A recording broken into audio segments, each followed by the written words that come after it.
Assalamualaikum warahmatullahi wabarakatuh. Kembali lagi bersama saya Sabda Firmansyah. Kali ini saya ingin menjelaskan tentang perhitungan kebutuhan lemak atlet. Jadi jangan kemana-mana, stay tune terus dan pantengin aja. Ya, yang pertama itu lemak. Lemak itu keberadaan dalam tubuh dianggap sebagai sistem biologik. Nah, terutama lemak untuk cadangan energi dalam sel dan sebagai komponen membran sel. Lemak mempunyai komposisi yang mirip dengan karbohidrat. Nah, tapi lemak merupakan zat gizi penghasil energi terbesar.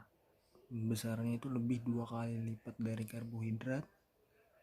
Tapi lemak merupakan sumber energi yang tidak ekonomis karena pemakaiannya itu karena metabolisme lemak menghabiskan oksigen lebih banyak dibandingkan dengan karbohidrat. Nah, lemak juga memiliki 2 golongan. Yang pertama itu lemak sederhana dan kedua itu lemak kompleks atau kompleks lipid. Nah, lemak sederhana itu terdiri dari lemak mono dan trigliserida. Nah, yang kedua itu lemak kompleks. Lemak kompleks itu terdiri dari fosfolipid, terus sterol, dan ketiga lipoprotein. Nah, lemak fosfolipid itu sebagai emulgator dalam tubuh yang merupakan bahan yang bergabung dengan sel lemak dan merupakan bagian integral dari sel-sel tubuh seperti otak dan jaringan syaraf lainnya. Nah, contohnya itu contoh lemak fosfolipid itu kuning telur. Yang kedua, lemak sterol. Nah, lemak sterol itu sebagai pembentuk sterol dan steroid dalam tubuh. Nah, contohnya itu seperti makan makanan seafood kayak kepiting, lobster,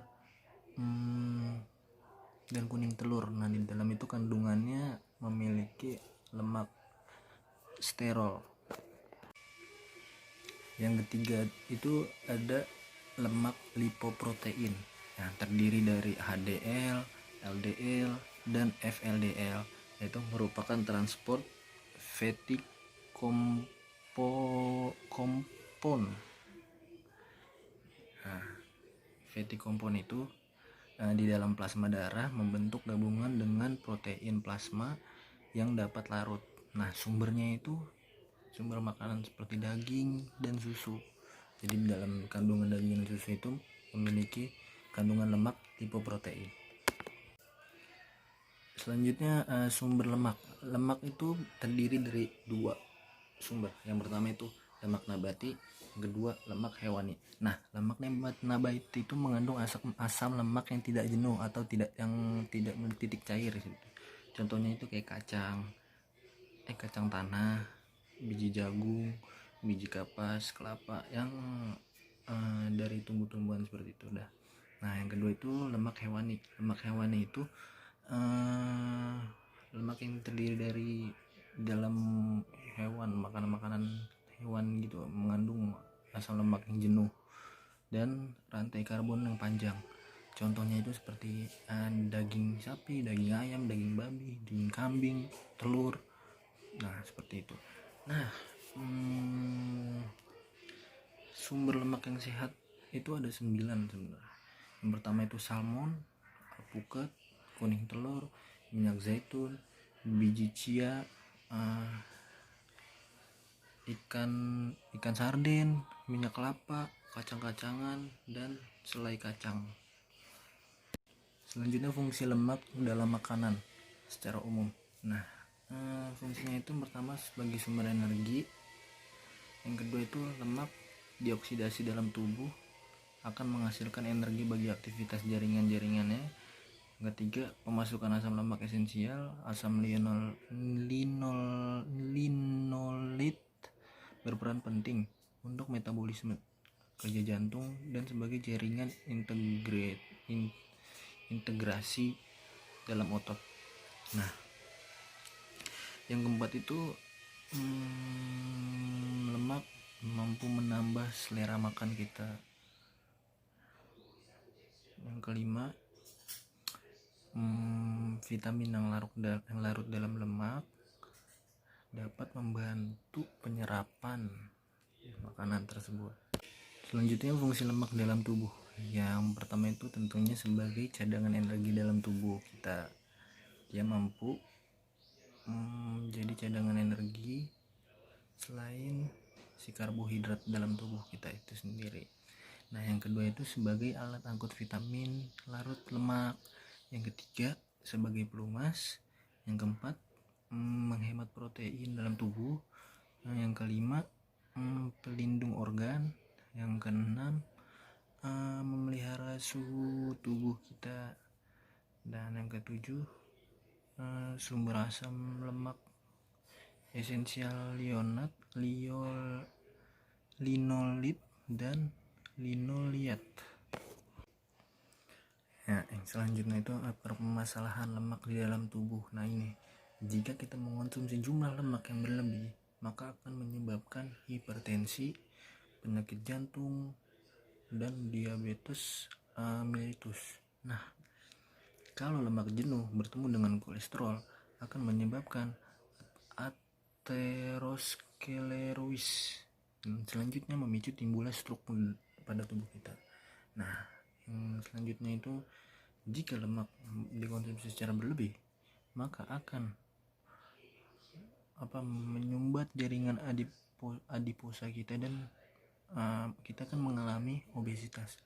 Makanya jika kita mengonsumsi makanan yang mengandung lemak banyak, lemak jenuh, sebaiknya kita jangan terlalu mengonsumsinya terlalu secara berlebih. Nah, selanjutnya peran lemak pada atlet. Nah, lemak itu kan fungsinya juga sebagai sumber energi dalam tubuh. Nah, ketika si atlet itu melakukan latihan berat, olahraga yang dalam jangka waktu panjang seperti itu. Nah, pemakaian lemak itu selama latihan atau kegiatan dalam olahraga memberikan efek yang melindungi penggunaan glukogen otot dalam tubuh. Nah, masuknya energi dari lemak ini dianjurkan tidak boleh lebih dari 30-53% dari total energi kita per hari. Nah, menurut Bapak Sujoto tahun 1998, dia menganjurkan bahwa lemak terutama FFA atau free fatty acid dapat mencapai 80% dari seluruh energi yang dibutuhkan. Nah, menurut Kemenpora, untuk memelihara keseimbangan fungsinya dalam tubuh memerlukan lemak 0,5 sampai dengan 1 gram per kilogram berat badan per hari. Jadi seperti itu untuk para atlet. Jadi jangan terlalu mengonsumsi lemak secara berlebih. Nah, lalu gimana sih kebutuhan lemak atlet pada tiap cabang olahraga? Karena kan cabang olahraga yang berbeda-beda pastinya memiliki intensitas dan tingkat kesulitan yang berbeda-beda. Nah, saya akan menjelaskan berapa jumlah lemak yang harus dikonsumsi pada atlet di cabang olahraga yang berbeda-beda setelah ini.